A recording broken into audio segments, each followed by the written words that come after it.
Hello friends, welcome to crazy GK trick. दोस्तों, NTPC exam को ध्यान में रखते हुए जीएस की हमारी वीडियो मॉक टेस्ट सीरीज चल रही है और आज के वीडियो में हम 12वां मॉक टेस्ट लगाने वाले हैं। बहुत ही अच्छे लेवल का मॉक टेस्ट क्रिएट करा आपके लिए। फ्रेंड्स, अगर आप इस मॉक टेस्ट के अंदर 30+ स्कोर करते हो, विच मीन्स आपका सिलेक्शन कोई भी नहीं रोक सकता। 101% में लिख के दे सकता हूँ कि CBT 1 आपका क्लियर होगा, बट शर्त है कि इस मॉक टेस्ट के अंदर आपको 30+ स्कोर करना है। देखो, 20 वीडियो की हमारी ये सीरीज है। 20 मॉक टेस्ट लगाएंगे हम एग्जाम से पहले। डेली सुबह 7:30 बजे एग्जाम तक हम ये मॉक टेस्ट लगाने वाले हैं। आपको एक भी मॉक टेस्ट स्किप नहीं करना है। हर एक मॉक टेस्ट आपको अपनी गलती बताएगा। सेल्फ एनालिसिस के थ्रू आप अपने स्कोर को लगभग 25 से 30% यहाँ पर बढ़ा सकते हैं। जो भी स्टूडेंट लास्ट तक टिकेगा, मतलब लास्ट मॉक टेस्ट तक मेरे साथ जाएगा, 100% वो एग्जाम को क्रैक करेगा। इससे पहले हम 11 मॉक टेस्ट कंप्लीट कर चुके हैं। अगर आपने वो मॉक टेस्ट नहीं लगाएं तो आप प्लेलिस्ट को फॉलो कर लीजिए, वहाँ से आप प्रीवियस मॉक टेस्ट को भी लगा सकते हैं। लास्ट में टेस्ट लगाने के बाद आपका स्कोर क्या रहता है वो कमेंट बॉक्स में आप ज़रूर बताइएगा। अच्छा, लेक्चर स्टार्ट करें उससे पहले कुछ ज़रूरी इंस्ट्रक्शन है इस टेस्ट को लगाने के लिए। पहले एक बार जल्दी से हम वो कवर कर लेते हैं, फिर हम टेस्ट की तरफ चलेंगे। पहला, सीरियस बनो। बिस्तर पर लेटे हो तो उठ जाओ। हमको बैठना है टेबल कुर्सी पर, ठीक है। कोई भी टाइम पास वीडियो नहीं होगा, तुम्हारा रियल प्रैक्टिस टेस्ट है, क्योंकि जिस तरीके से तुम प्रैक्टिस करोगे उसी तरीके से पेपर में परफॉर्मेंस होने वाली है।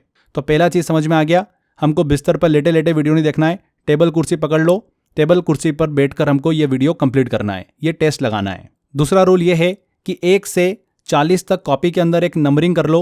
जो भी आपका क्वेश्चन सही हो रहा है या गलत हो रहा है, आपको यहाँ पर टिक करते हुए चलना है। पहला क्वेश्चन अगर सही होता है तो टिक कर दीजिएगा, दूसरा क्वेश्चन गलत हो रहा है तो गलत करना है, तीसरा क्वेश्चन सही हो रहा है तो सही करना है टिक हमको, ठीक है। लास्ट में हम पूरा स्कोर देखेंगे हमारा कि हम कितना स्कोर कर पा रहे हैं। इसमें मैंने कुछ आपके लिए टारगेट भी रखा है। अगर आप 30+ स्कोर कर लेते हो, विच मीन्स NTPC CBT 1 आपका लगभग निकल ही गया है। अगर आपका स्कोर 25 से 30 के बीच में है तो आप बाउंड्री लाइन पर हो। थोड़ी सी मेहनत की आपको ज़रूरत है, तो जो गलती हो रही है उसको पहचानो और प्रैक्टिस करो। और 25 से अगर कम स्कोर आ रहा है आपका तो घबराना नहीं है, अभी भी समय है। अच्छे से रिवीजन करो। जो मैंने आपको 10,000 NTPC के 1 लाइनर दिए हैं उनको पढ़ो। यूट्यूब के ऊपर जो मेरी GS की मास्टर सीरीज चल रही है NTPC की, उसको फॉलो करो। आपका स्कोर 30+ हो जाएगा। तीसरा रूल है, एक बार में आपको पूरा टेस्ट लगाना है। टुकड़ों टुकड़ों में मत बांट देना इसको कि 10 क्वेश्चन तो हमने सुबह लगा लिए, 15 क्वेश्चन शाम को लगा लिए, तो ऐसे नहीं चलेगा। जैसा एग्जाम हॉल में बैठते हो ना, वैसे ही पूरा मॉक टेस्ट लगाना है, एक बार में, बिना रुके, बिना डिस्ट्रैक्शन के साथ में। क्लियर? चौथा रूल है, आखिरी रूल, मैं हर एक क्वेश्चन को क्लियर पढ़ूंगा ऑप्शन के साथ में, फिर आपको 5 सेकेंड मिलेंगे। 5 सेकेंड में आपको अपना फाइनल आंसर डिसाइड करना है। उसके बाद में मैं आपको करेक्ट आंसर बताऊंगा इन शॉर्ट एक्सप्लेनेशन। इस तरीके से न सिर्फ प्रैक्टिस होगी बल्कि हर सवाल के पीछे का आपको कॉन्सेप्ट भी क्लियर हो जाएगा। क्लियर हो गया फ्रेंड्स? स्टार्ट करने से पहले एक और चीज़, अगर इस पूरे टेस्ट का आपको बाद में प्रैक्टिस करना है तो जो 10,000 1 लाइनर मैंने GS के दिए हैं आपको NTPC के लिए, 29 रुपीज़ का पैकेज है वो। इसी पैकेज में ये 20 वीडियो टेस्ट आपको मिल जाएंगे। वहाँ पर भी आप इस टेस्ट के प्रैक्टिस कर सकते हैं। अगर अभी भी आपने 29 रुपीज़ वाला अगर वो GS का पैकेज नहीं लिया है 10,000 1 लाइनर का, तो डिस्क्रिप्शन बॉक्स में लिंक दे रखा है, कमेंट बॉक्स में भी लिंक दे रखा है, वहाँ पर क्लिक कर आप ले सकते हैं। इसके अलावा crazy GK trick application download करोगे तो फाउंडेशन कोर्स का ऑप्शन दिखेगा। इसमें कोर्स बाय अक्षय सर वाला फोल्डर है, इसमें जाओगे, वहाँ से आप एनरोल कर सकते हो, ठीक है। तो ये कुछ ज़रूरी इन्फॉर्मेशन थी स्टार्ट करने से पहले। अब हम टेस्ट की तरफ जा रहे हैं, तो रेडी हो जाइए, शुरू करते हैं। चलिए टेस्ट की तरफ चलते हैं। फर्स्ट क्वेश्चन है, मध्य और पश्चिम भारत में मनाया जाने वाला गणगौर उत्सव किस देवी से संबंधित है?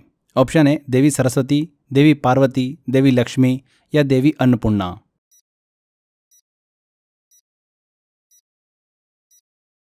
तो गणगौर फेस्टिवल की बात कर रहे हैं, मुख्यतः राजस्थान, मध्य प्रदेश और गुजरात में सेलिब्रेट किया जाता है। विवाहित महिलाएं पति की लंबी उम्र और अविवाहित महिलाएं अच्छे पति की कामना के लिए पूजा करती हैं। इस दिन रंग बिरंगे वस्त्र, हाथों में मेहंदी और गौरी शिव की मूर्ति सजाकर पूजा होती है। गणगौर फेस्टिवल में देखिए, अगर गणगौर अगर आप वर्ड देखेंगे तो गण का मतलब होता है शिव और गौर का मतलब होता है पार्वती। तो देवी पार्वती से संबंधित है गणगौर उत्सव। यहाँ पर बी आंसर। सूची 1 को सूची 2 से यहाँ पर हमको कनेक्ट करना है। सेंचुरी और स्टेट दे रखा है, एक एक करके सॉल्व करते हैं। सबसे पहले गिर फॉरेस्ट की बात करें तो गिर फॉरेस्ट जो है ये गुजरात में स्थित है, तो ए का हो गया 4। भरतपुर बर्ड सेंचुरी की बात करते हैं तो ये राजस्थान में स्थित है, तो बी का हो गया 1। बांधवगढ़ सेंचुरी की बात करें तो मध्य प्रदेश में स्थित है, तो सी का हो गया 2। एंड काजीरंगा सेंचुरी असम में है, तो डी का हो गया 3।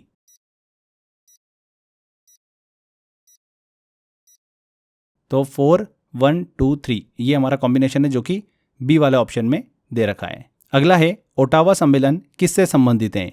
मिसाइल प्रतिबंध संधि से, परमाणु हथियार संधि से, बारूदी सुरंग प्रतिबंध संधि से या फिर रासायनिक हथियार संधि से।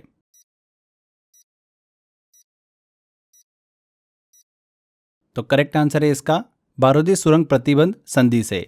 देखिए ओटावा कन्वेंशन को माइन ब्रेन ट्रीटी भी कहा जाता है। ये एक इंटरनेशनल एग्रीमेंट है जो एंटी पर्सनल लैंडमाइंस के इस्तेमाल, निर्माण, भंडारण और स्थानांतरण को प्रतिबंधित करता है। ये ट्रीटी 18 सितंबर 1997 को एडॉप्ट की गई थी और 1 मार्च 1999 से लागू हुई थी। हाल ही में नाटो के कुछ सदस्य देश जैसे कि पोलैंड, एस्टोनिया, लिथुआनिया, इन्होंने इसमें से विड्रॉ करने की योजना बनाई है। ऐसा क्यों? क्योंकि उन्हें रशिया से मिलिट्री थ्रेट महसूस हो रहा है। इंडिया इस ट्रीटी का सिग्नेटरी नहीं है, यानी भारत ने इस समझौते पर हस्ताक्षर नहीं किए हैं। तो यहाँ पर mine ban treaty C answer correct होगा। केबुल लामजाओ राष्ट्रीय उद्यान किस झील में स्थित है? वुलर झील, लोकटक झील, सांबर झील या लोनार झील?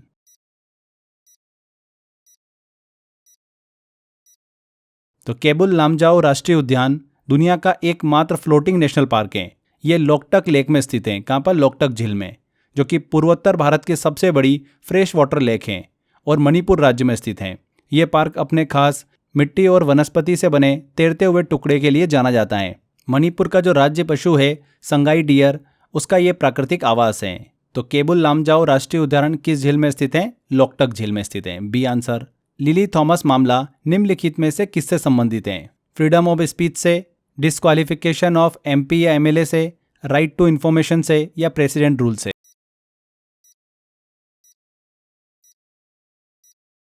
तो लिली थॉमस बनाम भारत सरकार केस में 2013 में सुप्रीम कोर्ट ने कहा था कि अगर कोई एमपी या एमएलए किसी अपराध में 2 साल या उससे अधिक की सजा पाता है तो वो ऑटोमेटिक डिस्क्वालिफिकेशन के तहत तुरंत पद से अयोग्य हो जाएगा। तो लिली थॉमस मामला किससे जुड़ा हुआ है? सांसद विधायक की अयोग्यता से जुड़ा हुआ है। सुप्रीम कोर्ट ने इसमें representation of the people act 1951 की सेक्शन 8(4) को स्ट्राइक डाउन कर दिया था। पहले ये सेक्शन सिटिंग एमपीज और एमएलए को कन्विक्शन के बावजूद पद पर बने रहने की इजाज़त देता था जब तक कि वो अपील फाइल कर दे। लेकिन इस लैंडमार्क जजमेंट के बाद कोर्ट ने साफ कहा है कि अगर कोई एमपी या एमएलए किसी अपराध में 2 साल या उससे ज़्यादा की सज़ा पाएगा तो उसे तुरंत डिस्क्वालीफाई कर दिया जाएगा। तो ध्यान रखिएगा, लिली थॉमस मामला जो है किससे संबंधित है? सांसद विधायक की अयोग्यता से संबंधित है। Disqualification of MP and MLA, B answer. अगला है निम्नलिखित युग्मों पर विचार करें और बताएं कि कौन सा इनमें से सही सुमेलित है। एक तरफ प्लेस दे रखी है हमको और एक तरफ माउंटेन रेंज दे रखी है। तो देखते हैं। देखिए पहला दे रखा है श्रीशैलम, आंध्र प्रदेश के कुन्नूर डिस्ट्रिक्ट में स्थित है और नलमाला हिल का एक हिस्सा है। यहाँ पर प्रसिद्ध मल्लिकार्जुन ज्योतिर्लिंग भी स्थित है। तो श्रीशैलम, नलमाला हिल्स, यहाँ पर जो हमको कॉम्बिनेशन दे रखा है बिल्कुल सही दे रखा है। दूसरा देखते हैं ओमकारेश्वर। ओमकारेश्वर वास्तव में विंध्य पर्वतमाला में आता है और सतमाला हिल्स महाराष्ट्र में स्थित हैं जो कि वेस्टर्न घाट से जुड़े हुए हैं। तो सतमाला हिल्स, तो ये कॉम्बिनेशन यहाँ पर गलत दे रखा है। पुष्कर की बात करें तो पुष्कर राजस्थान में अजमेर जिले में स्थित है और ये अरावली हिल से जुड़ा हुआ है, जबकि महादेव हिल्स जो है मध्य प्रदेश के जबलपुर क्षेत्र में पाई जाती हैं। तो ये कॉम्बिनेशन भी गलत दे रखा है, मतलब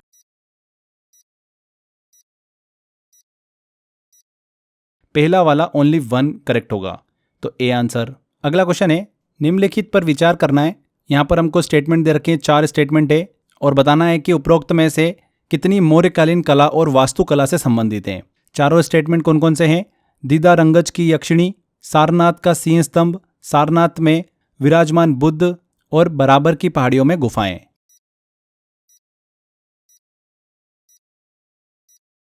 एक एक करके देखते हैं। दीदारंगज की यक्षिणी की बात करें तो मौर्यकालीन पॉलिश कला का सुंदर एग्जाम्पल है। लायन कैपिटल सिंह स्तंभ की बात करें तो ये अशोक द्वारा बनाया गया था और आज भारत का राष्ट्रीय प्रतीक है।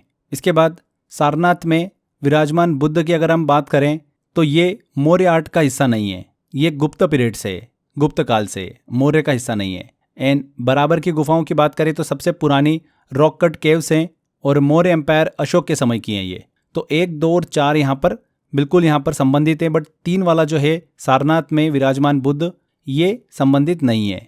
तो ऑप्शन देखिए सी वाला बिल्कुल करेक्ट होगा, 1, 2, 4। अगला क्वेश्चन लेते हैं। निम्नलिखित में कौन सी नदी केवल भारत में बहती है? रावी, झेलम, व्यास या सतलुज?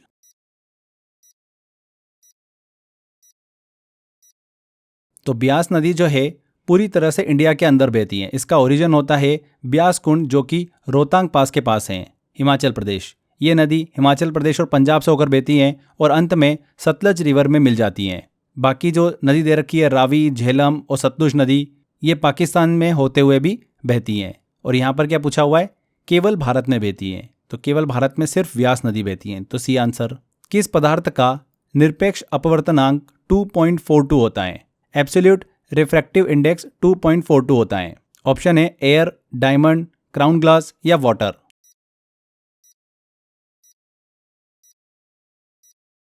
तो किसका 2.42 होता है इनमें? डायमंड का।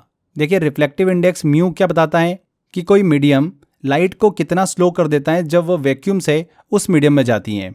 एब्सोल्यूट रिफ्रैक्टिव इंडेक्स का फॉर्मूला क्या होता है? Mu equal to C upon में वी। सी होता है speed of light in vacuum and V होता है speed of light in the substance. तो डायमंड का रिफ्लेक्टिव इंडेक्स जो होता है वो 2.42 होता है, जिसका मतलब है कि लाइट डायमंड में बहुत ही धीरे ट्रेवल करती है। यही वजह है कि डायमंड में लाइट बार बार रिफ्लेक्ट और रिफ्रैक्ट होती है, जिससे वो बहुत ज़्यादा चमकता है। इसी हाई रिफ्लेक्टिव इंडेक्स के कारण ही हीरे में टोटल इंटरनल रिफ्लेक्शन भी देखने को मिलता है और वो ज़्यादा होता है और वह डेजलिंग दिखाई देता है। तो यहाँ पर डायमंड हीरा बी आंसर।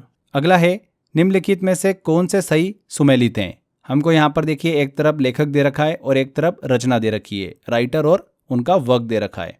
तो एक एक करके देखते हैं। सबसे पहले हम बात करते हैं फिरदौसी की। तो फिरदौसी ने फारसी महाकाव्य शाहनामा लिखा, जो कि पार्शियन हिस्ट्री पर आधारित हैं। बिल्कुल करेक्ट है ये। अलबरूनी ने किताब उल हिंद लिखा, जिसमें उन्होंने इंडिया की कल्चर, रिलीजन और ज्योग्राफी का विवरण दिया है। तो ये भी बिल्कुल सही है।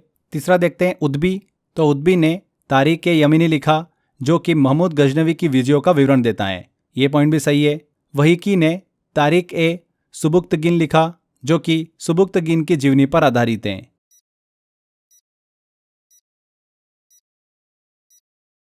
ये पॉइंट भी बिल्कुल करेक्ट है। तो यहाँ पर चारों जो ऑप्शन दे रखे हैं हमको वो बिल्कुल करेक्ट दे रखे हैं। तो ऑल ऑफ द अबाव, उपरोक्त सभी सही है, डी आंसर।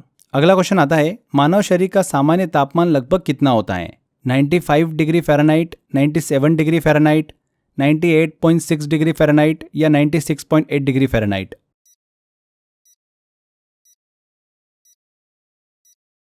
तो सही उत्तर क्या होगा? 98.6 डिग्री फ़ारेनहाइट। एक सामान्य स्वस्थ ह्यूमन बॉडी टेम्परेचर को आमतौर पर 98.6 डिग्री फ़ारेनहाइट या फिर सेल्सियस में बात करें तो 37 डिग्री सेल्सियस माना जाता है। यह तापमान शरीर के अंदर की औसत गर्मी को हमको दर्शाता है और यह कई बायोलॉजिकल प्रोसेस के लिए ज़रूरी होता है। तो C answer. Great Indian bustard को IUCN के अंतर्गत किस श्रेणी में रखा गया है? ऑप्शन है संकटग्रस्त, विलुप्त, अति संकटग्रस्त या जंगल से विलुप्त।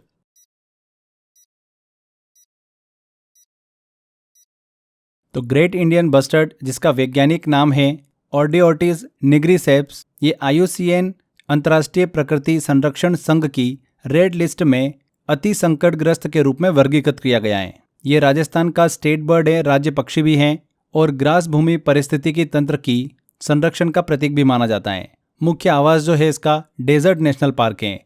तो यहाँ पर अति संकटग्रस्त, सी आंसर बिल्कुल करेक्ट होगा। अगला लेते हैं, आवर्त सारणी के समूह 18 का कौन सा तत्व यूरेनियम के प्राकृतिक रेडियोधर्मी क्षय से उत्पन्न होता है? नियॉन, रेडॉन, ऑग्नेसन या क्रिप्टॉन?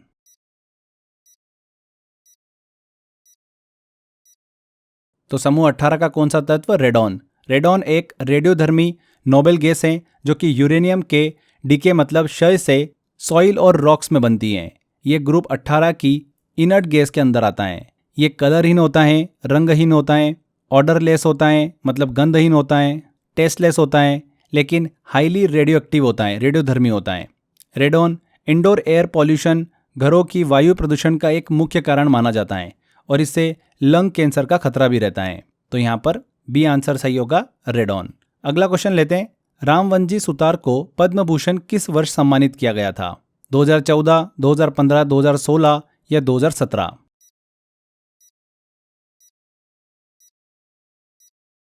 तो रामवंजी सुतार भारत के प्रसिद्ध मूर्तिकार हैं।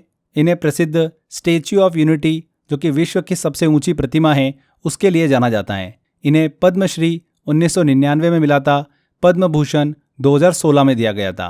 और पद्म भूषण ही पूछा जा रहा है तो 2016 सी आंसर बिल्कुल करेक्ट होगा।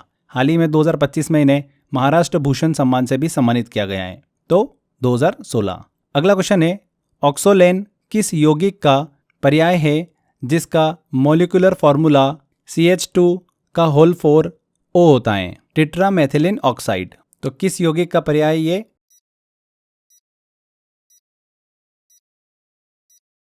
टेट्राहाइड्रोफ्यूरेन का। देखिए ऑक्सोलेन एक वैकल्पिक नाम है, अल्टरनेटिव नेम है किसका? टेट्राहाइड्रोफ्यूरेन का, THF का।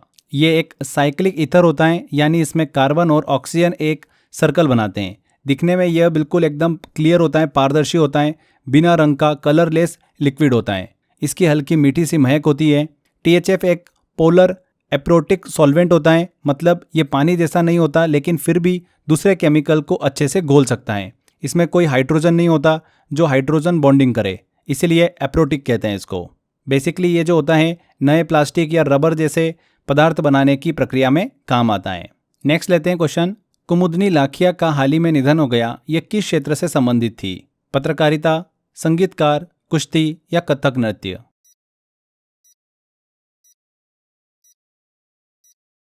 तो कुमुदनी लाखिया एक प्रतिष्ठित कथक नृत्यांगना थी। उन्होंने क्लासिकल कथक को नए प्रयोगात्मक रूपों में प्रस्तुत किया है।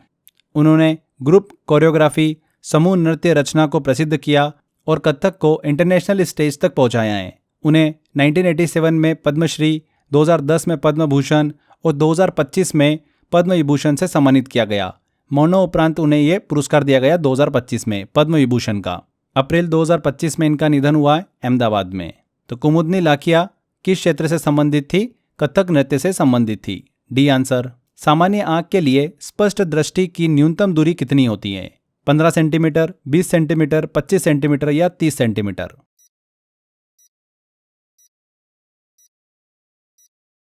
तो 25 सेंटीमीटर यहां पर करेक्ट होगा। 25 सेंटीमीटर को least distance of distinct vision, मतलब न्यूनतम स्पष्ट दूरी कहते हैं। यह वह दूरी होती है जिस पर कोई व्यक्ति बिना आंखों पर दबाव डाले किसी वस्तु को स्पष्ट देख सकता है, तो सी आंसर। भारत की पहली मिसेस ग्लोबल इंटरनेशनल विजेता कौन बनी है? नीता गुप्ता, रचना शर्मा, कविता भंडारी या अनुराधा गर्ग?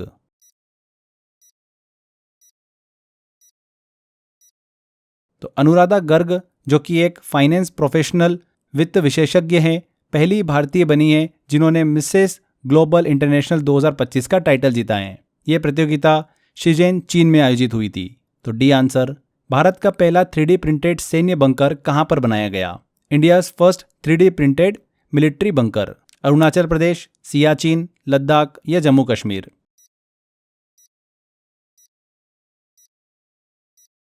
तो कहां पर बना है India first 3D printed military bunker? Ladakh में। यह बंकर लेह लद्दाख में 11,000 फीट की ऊंचाई पर बना है। प्रोजेक्ट प्रबल के तहत इंडियन आर्मी, IIT हैदराबाद और सिंपली फोर्स ने मिलकर इसे बनाया है। यह world highest 3D printed defence structure भी हैं, तो लद्दाख सी आंसर। गर्भावस्था के दौरान नवजात शिशु के मस्तिष्क और रीढ़ की हड्डी की सुरक्षा के लिए कौन सा विटामिन आवश्यक होता है? Vitamin E, vitamin A, vitamin C या फॉलिक एसिड?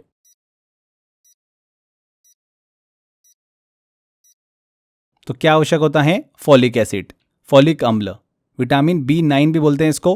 गर्भावस्था में न्यूरल ट्यूब के विकास में ये मदद करता है। इसकी कमी से स्पाइना बिफिडा, रीढ़ की हड्डी की जन्मजात समस्या जैसे दोष भी हो सकते हैं।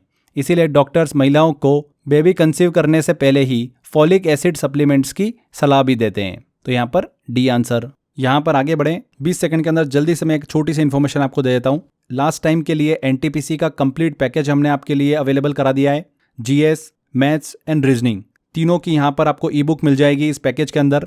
मैथ्स के टॉपिक वाइज आपको यहाँ पर ई बुक मिल जाएगी विथ सॉल्यूशन के साथ में, ऐसे रीजनिंग की भी मिल जाएगी। एंड GS के आपको यहाँ पर लास्ट टाइम रिवीजन के लिए 1 लाइनर दिए गए हैं। तो 64 रुपीज़ का पैकेज है मात्र, ये आप ले सकते हैं इसको। डिस्क्रिप्शन बॉक्स और कमेंट बॉक्स में लिंक दे रखा है। इसके अलावा क्रेजी जीके ट्रिक एप्लीकेशन में जाएंगे, फाउंडेशन कोर्स में कोर्स बाय अक्षय सर वाला फोल्डर दिखेगा, इसमें जाएंगे तो ये पैकेज आपको मिल जाएगा। इसमें डेली एक मॉक टेस्ट भी हम आपके लिए अवेलेबल करा रहे हैं, जिससे कि आप सेल्फ एनालिसिस कर सकते हैं, प्रैक्टिस कर सकते हैं। तो एक छोटी सी इन्फॉर्मेशन थी। चलिए, भारत में सबसे लंबी सड़क सुरंग कौन सी है? ऑप्शन है डॉक्टर श्यामा प्रसाद मुखर्जी सुरंग, अटल सुरंग, सेला सुरंग या पीर पंजाल सुरंग।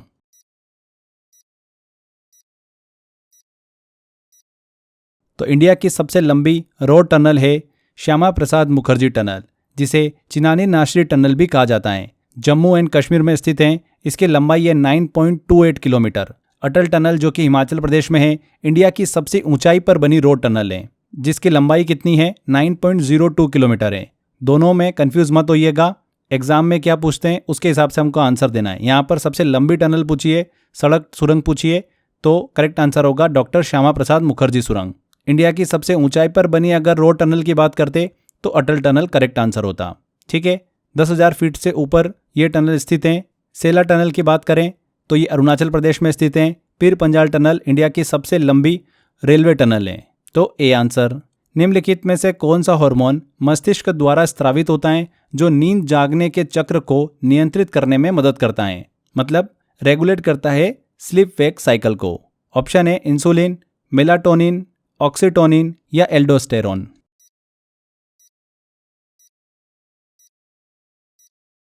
तो सही आंसर होगा इसका मेलाटोनिन। मेलाटोनिन एक हार्मोन है जिसे ब्रेन में स्थित पीनियल ग्लैंड स्रावित करता है। इसका मुख्य काम होता है हमारे शरीर के नींद और जागने के प्रकृति चक्र को रेगुलेट करना। जब अंधेरा होता है तो मेलाटोनिन का स्तर बढ़ता है और शरीर को अब सोने का समय है ये संकेत मिलता है। जब सुबह उजाला होता है तो मेलाटोनिन का स्तर घटता है, जिससे हम नेचुरली जागते हैं। तो यहाँ पर मेलाटोनिन बी आंसर सही होगा। अगला लेते हैं क्वेश्चन। भारतीय रेलवे द्वारा अपनाई गई कवच तकनीक का मुख्य उद्देश्य क्या है? ऑप्शन है ट्रेनों की ब्रेक प्रणाली को सुधारना, मौसम की जानकारी देना, ट्रेनों की टक्कर को रोकना या बिना ड्राइवर के ट्रेन चलाना।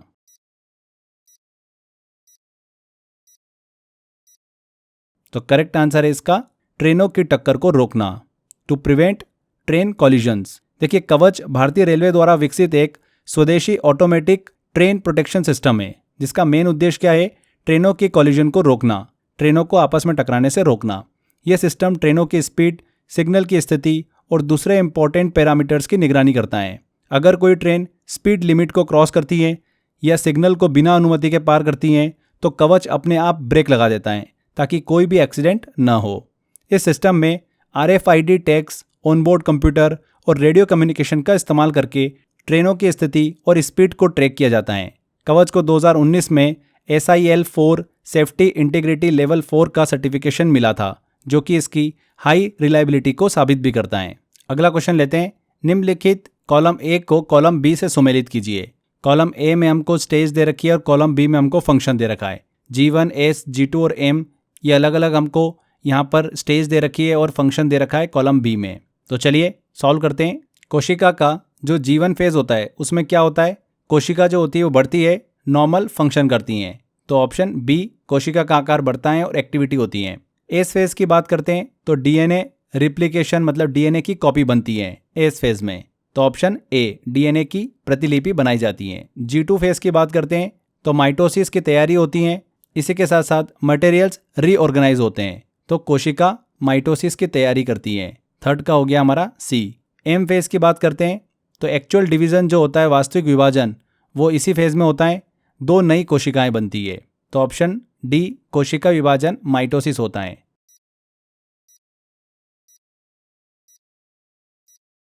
तो कॉम्बिनेशन क्या बना? बी, ए, सी और डी, जो कि ए वाला ऑप्शन में हमको दे रखा है। ए ऑप्शन करेक्ट होगा। अगला क्वेश्चन लेते हैं। भारत में रेल कोच फैक्ट्री RCF कहां पर स्थित है?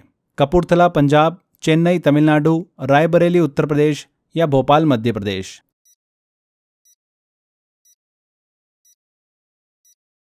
तो रेल कोच फैक्ट्री RCF की स्थापना 1985 में कपूरथला पंजाब में की गई थी। यह फैक्ट्री सबसे ज़्यादा पैसेंजर कोचेस, यात्री डिब्बे बनाती हैं। 1987 से इसका प्रोडक्शन शुरू है। सबसे इंटरेस्टिंग बात यह कि इंडियन रेलवे के कुल कोच प्रोडक्शन में इसका योगदान जो होता है वो 50% से भी ज़्यादा होता है। तो कपूरथला पंजाब ए आंसर। अगला क्वेश्चन है, फिक्स डिपॉजिट के लिए मिनिमम टाइम, न्यूनतम समय क्या होता है? 7 दिन, 1 महीना, 6 महीने या 1 साल।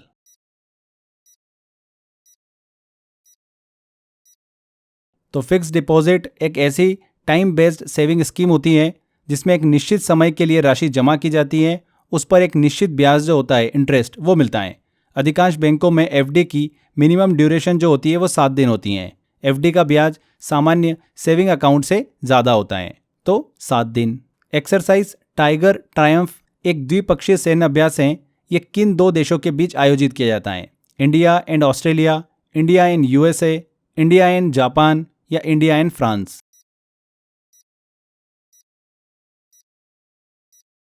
तो करेक्ट आंसर इसका इंडिया और यूएस, भारत और अमेरिका के बीच में। एक्सरसाइज टाइगर ट्रायम्फ एक द्विपक्षीय सैन्य अभ्यास है जो कि भारत और अमेरिका के बीच आयोजित किया जाता है। इसका चौथा संस्करण हाल ही में अभी अप्रैल 2025 में आयोजित हुआ था। कहाँ पर? भारत के ईस्टर्न सीबोर्ड पर। तो एक्सरसाइज टाइगर ट्रायम्फ का संबंध है इंडिया और यूएसए से।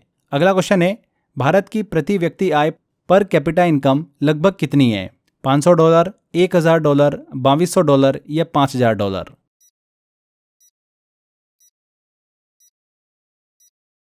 तो पर कैपिटा इनकम का अर्थ क्या होता है कि एक व्यक्ति की औसतन सालाना आय कितनी है। अगर ये निकालना होता है पर कैपिटा इनकम, तो नेशनल इनकम जो होती है उसको डिवाइड किया जाता है टोटल पॉपुलेशन से। तो भारत की 2023-24 की पर कैपिटा इनकम की बात करें तो लगभग $2200 है। कितनी? $2200। और Bharat lower middle income group के अंतर्गत आता है। लोअर मिडिल की एक रेंज होती है लगभग $1150 से लेकर $4500 के बीच में, और भारत की पर कैपिटा इनकम कितनी है? $2200, इसीलिए भारत इस रेंज में आता है। अगर भारत को अपर मिडिल में जाना है तो $4500 से ज़्यादा होना चाहिए पर कैपिटा इनकम, तब अपर मिडिल कैटेगरी में जाएगा, ग्रुप में जाएगा। यहाँ पर तो सी आंसर करेक्ट होगा। अगला लेते हैं क्वेश्चन, भारतीय प्रतिभूति और विनिमय बोर्ड सेबी के 11वें चेयरपर्सन के रूप में किसे नियुक्त किया गया है? अजय त्यागी, माधवीपुरी बुच, तुहिन कांत पांडे या सुभाष चंद्र गर्ग?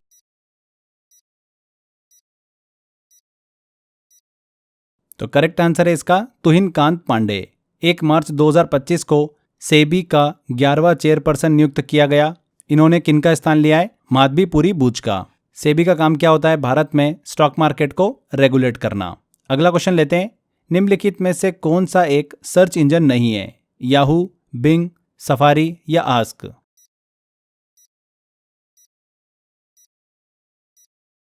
तो सफारी एक वेब ब्राउज़र है जिसे एप्पल ने विकसित किया है। इसका उपयोग वेब ब्राउजिंग के लिए किया जाता है, लेकिन यह कोई सर्च इंजन नहीं है। Search engine Yahoo, Bing, Ask ये सभी सर्च इंजन हैं जो कि यूज़र्स को इंटरनेट पर जानकारी खोजने में हेल्प करते हैं। सर्च इंजन में हम कीवर्ड्स टाइप करके वेबसाइट, इमेजेस, न्यूज़ इन सबको खोज सकते हैं।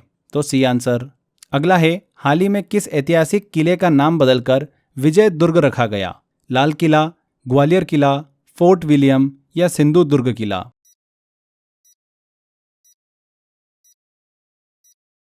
तो फोर्ट विलियम कलकत्ता में स्थित इंडियन आर्मी की ईस्टर्न कमांड का मुख्यालय है। इसका निर्माण 1781 में ब्रिटिशर्स द्वारा किया गया था। इसे किंग विलियम तृतीय के नाम पर नामित किया गया था। दिसंबर 2024 में इसका नाम बदलकर विजय दुर्ग कर दिया गया है, विक्ट्री फोर्ट के सम्मान में। C answer. BBC Indian sport women of the year 2024 का खिताब किसने जीता है? पीवी सिंधु, मीराबाई चानू, मनु भाकर या साक्षी मलिक?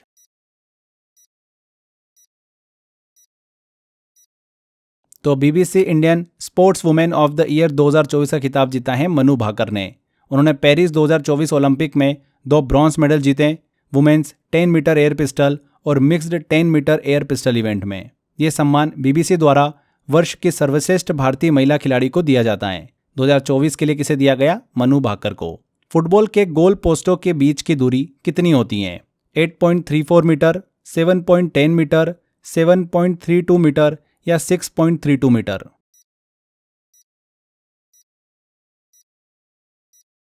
तो फीफा के अनुसार फुटबॉल के गोल पोस्ट के बीच की स्टैंडर्ड डिस्टेंस जो होती है वो 7.32 मीटर होती है, यानी लगभग 24 फीट। गोल पोस्ट की ऊंचाई जो होती है वो 2.44 मीटर होती है, यानी 8 फीट। ये माप सभी इंटरनेशनल मैचेस में यूनिफॉर्म होती हैं। तो यहाँ पर सी आंसर 7.32 मीटर। निम्नलिखित में कौन सा सिस्टम सॉफ्टवेयर का एग्जाम्पल है?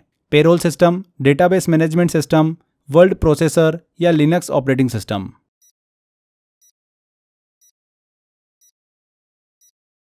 तो सिस्टम सॉफ्टवेयर का एग्जाम्पल कौन है? Linux operating system. System software वह सॉफ्टवेयर होता है जो कि कंप्यूटर हार्डवेयर और यूज़र के बीच इंटरेक्शन को मैनेज करता है। लिनक्स ऑपरेटिंग सिस्टम एक ओपन सोर्स और हार्डवेयर मैनेजमेंट सिस्टम सॉफ्टवेयर है, जबकि पेरोल, DBMS या वर्ड प्रोसेसर की बात करें तो ये एप्लीकेशन सॉफ्टवेयर हैं। सिस्टम सॉफ्टवेयर के और भी एग्जाम्पल देखें तो विंडोज़ है, मैक OS है, यूनिक्स है, ये सभी हैं। ठीक है, तो डी आंसर यहाँ पर करेक्ट होता है। अगला लेते हैं, भारत का पहला वर्टिकल बाईफेशियल सोलर प्लांट कहाँ पर लॉन्च किया गया? महाराष्ट्र, तमिलनाडु, कर्नाटका या न्यू दिल्ली?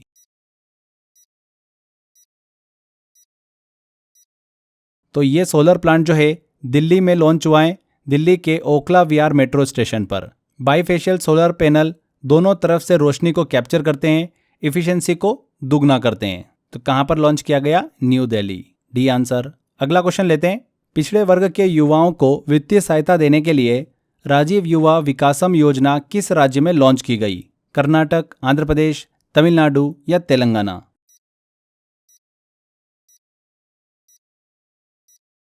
तो राजीव युवा विकासम योजना 2025 में तेलंगाना सरकार द्वारा शुरू की गई। ये एक सेल्फ एम्प्लॉयमेंट इनिशिएटिव है। ये योजना SC, ST, OBC और माइनॉरिटी समुदायों के अनएम्प्लॉयड यूथ को फाइनेंशियल एड सहायता देकर स्वरोजगार शुरू करने में हेल्प करती हैं। इसका उद्देश्य समावेशी विकास करना है और आर्थिक उत्थान करना है, इकोनॉमिक अपलिफ्टमेंट। यहाँ पर डी आंसर। अगला है, भारत में जारवा और ओनगे जनजातियाँ कहाँ पर पाई जाती हैं? ऑप्शन है दमन और दीव, अंडमान और निकोबार द्वीप समूह, छत्तीसगढ़ या अरुणाचल प्रदेश।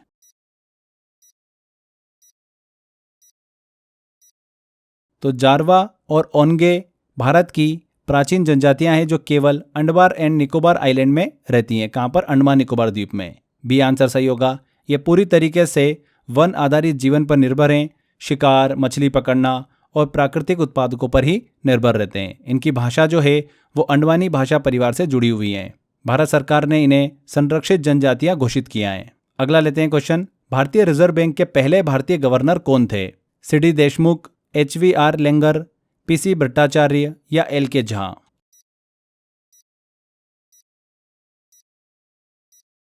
तो सर CD देशमुख ने 1943 से लेकर 1949 तक RBI गवर्नर के रूप में सेवा की थी।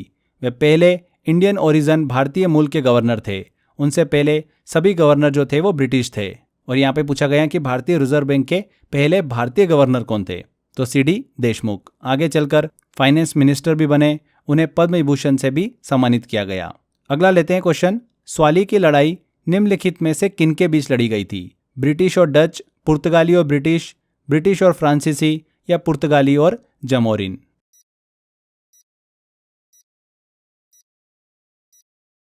तो बैटल ऑफ स्वाली 1612 में लड़ी गई थी ब्रिटिश ईस्ट इंडिया कंपनी और पुर्तगाली के बीच में। यह लड़ाई स्वाली बंदरगाह पर लड़ी गई थी गुजरात में।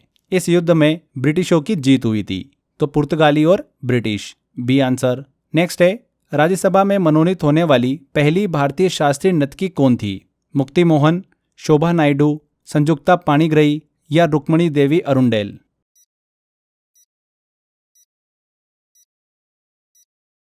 तो राज्यसभा में मनोनीत होने वाली पहली महिला शास्त्रीय नर्तकी कौन थी? रुक्मणी देवी अरुंडेल। एक महान भरतनाट्यम नर्तकी थी। उन्हें 1952 में फर्स्ट क्लासिकल डांसर के रूप में राज्यसभा में मनोनीत किया गया। उन्होंने कला क्षेत्र संस्था की स्थापना की जो आज भी क्लासिकल आर्ट में अग्रणी है। तो डी आंसर। तो ये 40 क्वेश्चन हमारे यहाँ पर कंप्लीट होते हैं। आई होप आपने ज़्यादा से ज़्यादा क्वेश्चन बिल्कुल सही करे होंगे। जिन भी स्टूडेंट्स ने 1000 अगर वन लाइनर को ध्यान से पढ़ा होगा और जो भी मैंने क्वेश्चंस अभी यूट्यूब पे सॉल्व कराए मास्टर वीडियो सीरीज़ के अंतर्गत, उन्होंने सारे क्वेश्चन बड़ी आसानी से बना लिए होंगे। अब आपको करना ये है कि जो भी आपका स्कोर आया है उसको कमेंट बॉक्स में कमेंट करिएगा। पता चलेगा इससे कि आपका स्कोर क्या चल रहा है। और अपने साथ ईमानदार रहिएगा, जो भी आपका फाइनल स्कोर है वही कमेंट करिएगा, जिससे आप नेक्स्ट टाइम अपने स्कोर को इम्प्रूव कर सके। अपनी गलती को पहचानो, एनालिसिस करो कि कौन सा पार्ट आपका वीक है, उसको रिवाइज करो। एंड ये चीज़ें आपकी एग्ज़ाम में काम आएगी। आपके एग्ज़ाम के स्कोर को 25 से 30% बढ़ाएगी। NTPC को लेकर 20 वीडियो मॉक टेस्ट मैं आपके लिए लेकर आने वाला हूँ यूट्यूब पर। बेटर होगा कि आप अपनी प्रिपरेशन को अच्छा रखें। NTPC के लिए अगर GS को लेकर अगर आप प्रॉब्लम फेस कर रहे हैं तो GS का मैंने बहुत अच्छा सॉल्यूशन बना रखा है आपके लिए। देखिए, आपके पास ऑप्शन अवेलेबल है। मैंने आपको GS के लिए फ्रेंड्स 10,000 वन लाइनर दे रखे हैं, उनको अच्छे से पढ़ लीजिए। प्रीवियस ईयर क्वेश्चन भी है और ऐसे क्वेश्चन भी है जो एग्जाम के अंदर पूछे जा सकते हैं। बहुत ही सिस्टमेटिक तरीके से मैंने उसको आपके लिए प्लान कर रखा है। इसके अलावा जो हम ये 20 वीडियो मॉक टेस्ट लगाने वाले हैं, इनकी आप प्रैक्टिस कर सकते हैं। ये भी मैंने इसी पैकेज में, जो अपना 10,000 वन लाइनर वाला पैकेज है जीएस का, इसी में मॉक टेस्ट डाल दिए हैं। आप इसकी वहाँ पर प्रैक्टिस भी कर सकते हैं। तो अलग से आपको कहीं पे भी जाने की ज़रूरत नहीं है। 10,000 जीएस के वन लाइनर वाला पैकेज ले लो। 29 रुपीज़ प्राइस है इसकी मात्र। प्रिंट आउट ले लेना, 30-40 रुपये में प्रिंट आउट निकल जाएगा आपका। अच्छे से रिवीजन करते रहो। कहाँ से लोगे आप ये? तो डिस्क्रिप्शन बॉक्स और कमेंट बॉक्स में लिंक दे रखा है, यहाँ से भी आप इस पैकेज को ले सकते हो। इसके अलावा crazy GK trick application download करोगे, वहाँ पर फाउंडेशन कोर्स वाला एक फोल्डर है, जिसमें जाओगे तो कोर्स बाय अक्षय सर वाला फोल्डर दिखेगा, इसमें आपको मिल जाएगा। ऊपर ही ऊपर ऑप्शन दे रखा है, वहाँ पर आप क्लिक कर इसको एनरोल कर सकते हैं। तो आज के सेशन में फ्रेंड्स इतना ही। वीडियो अगर अच्छा लगा है, मेहनत अच्छी लगी है, तो वीडियो को लाइक ज़रूर कर दीजिएगा, शेयर जरूर कर दीजिएगा, एंड कमेंट करके ज़रूर बताइएगा कि वीडियो कैसा लगा। अगर अभी तक आपने चैनल को सब्सक्राइब नहीं कराएं तो सब्सक्राइब कर लीजिए। मिलते हैं अगले वीडियो में। Till then, bye bye.